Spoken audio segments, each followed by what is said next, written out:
OK, well, on that point, the opposition is moving towards a future that involves nuclear and not just medium-sized reactors, but according to reports this morning, large-scale nuclear reactors to be part of the mix. What's your thoughts on that plan? Well, a couple of things about that, Pete. I mean, first of all, is it any wonder they failed for a decade on energy policy when they've gone once again for the option which is the most expensive, takes the longest to build and is the most divisive?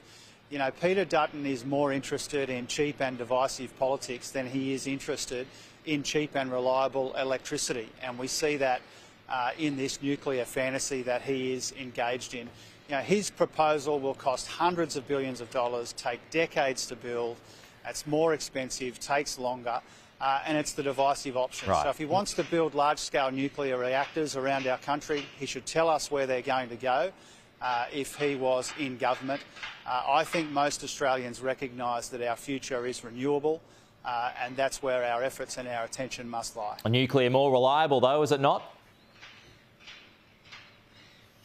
Oh, not necessarily, Pete. I mean, we've seen around the world, we've seen examples of where some of these big projects, which were much heralded at the time, are taking much longer to build and are not working out as they were advertised.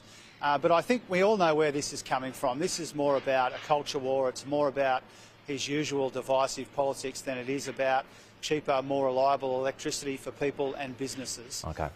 He is always on the hunt for cheap politics, not cheap electricity, and we're seeing that again Just today. a final one on the economy, Treasurer. National accounts, of course, up tomorrow. Are you expecting the economy to contract?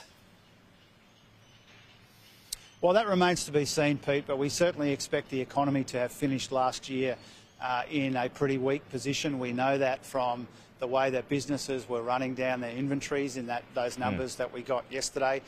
We know that the UK and Japan went into recession in the December quarter last year. We know that there was an interest rate hike in November. We know that people were under pressure. So a combination of all of those things will weigh heavily on our economy.